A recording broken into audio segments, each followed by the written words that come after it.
I would think about this, because I'll tell you what it is that you need to do to be successful. Some of these things aren't so malleable, but others are things that you can work on. Well, IQ, well, that's a rough one, because there's no evidence, as far as I can tell, that you can do a damn thing about your IQ. I was just reading a paper by Dan Simon today.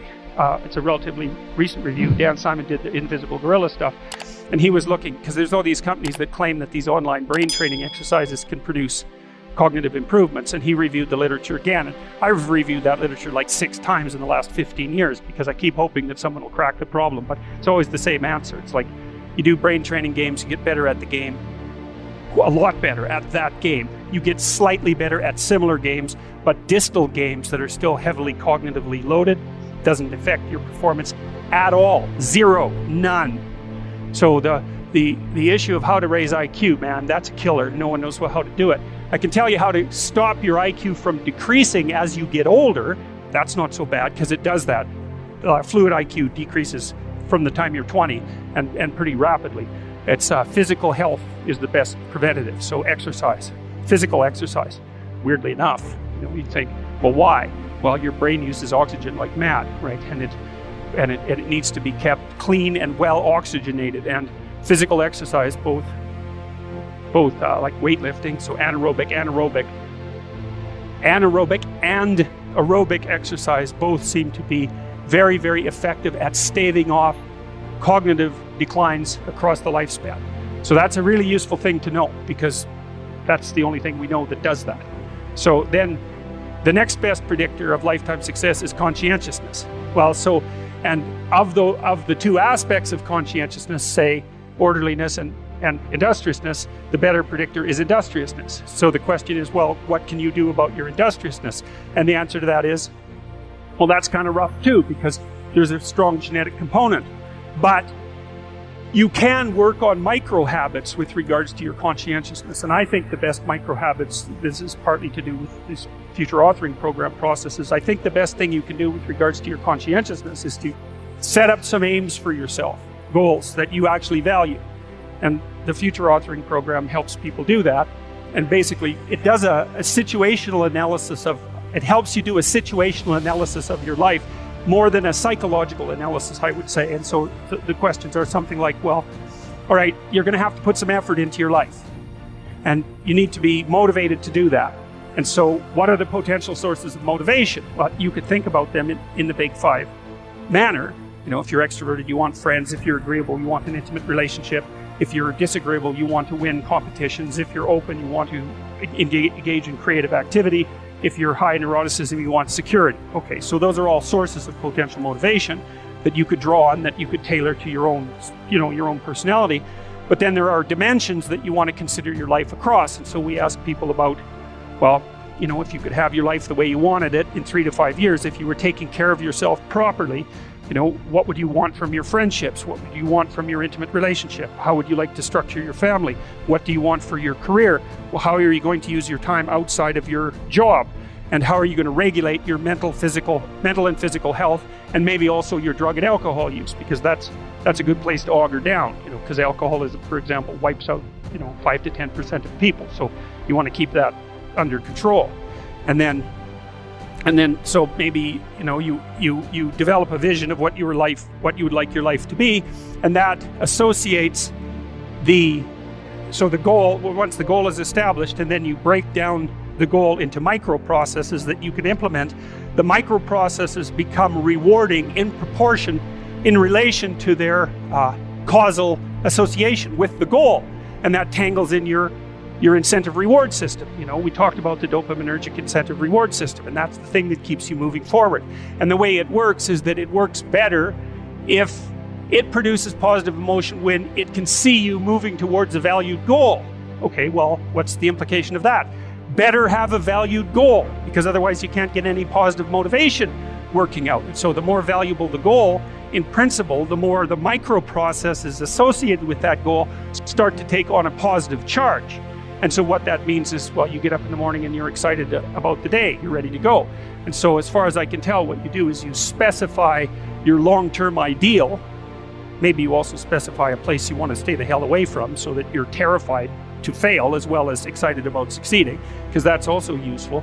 You specify your goal. You do that in some sense as a unique individual. You want to specify goals that make you say, oh, if that could happen as a consequence of my efforts, it would clearly be worthwhile. Because the question always is, why do something? Because doing nothing is easy. You just sit there and you don't do anything. That's real easy. The question is, why would you ever do anything? And the answer to that has to be because you've determined by some means that it's worthwhile. And then the next question might be, well, where should you look for worthwhile things? And one would be, well, you could consult your own temperament. And the other would be, well, you kind of look at what it is that people accrue that's valuable across the lifespan. So you do a structural analysis of the subcomponents of human existence, and already did that. You need a family, you need friends. Like, you don't need to have all these things, but you better have most of them. Family, friends, career, educational goals, plans for, time outside of work, attention to your mental and physical health, etc.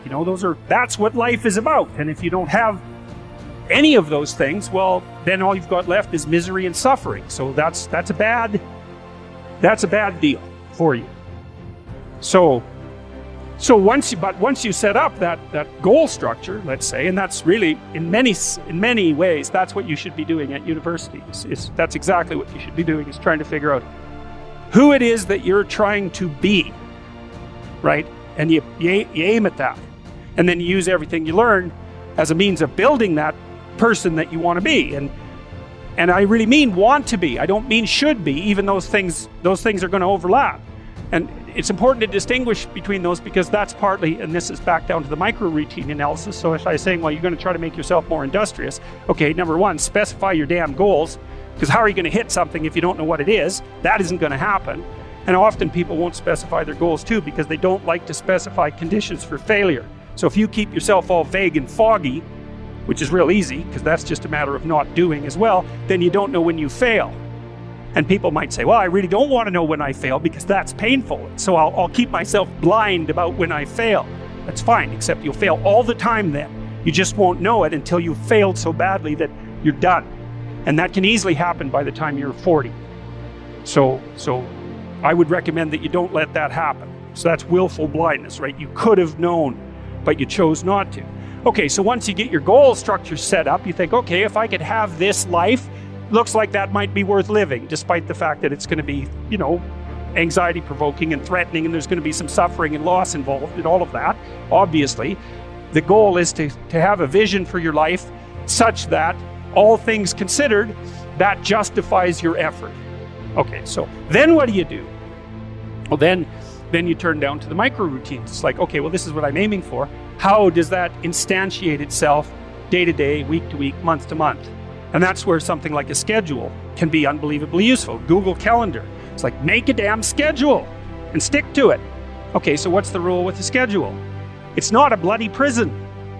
That's the first thing that people do wrong. They say, well, I don't like to follow a schedule. It's like, well, what kind of schedule are you setting up? Well, I have to do this, then I have to do this, then I have to do this, and then I just go play video games, because who wants to do all these things that I have to do? It's like, wrong. Set the damn schedule up so that you have the day you want. That's the trick. It's like, okay, I've got tomorrow. If I was going to set it up so it was the best possible day I could have, practically speaking, what would it look like?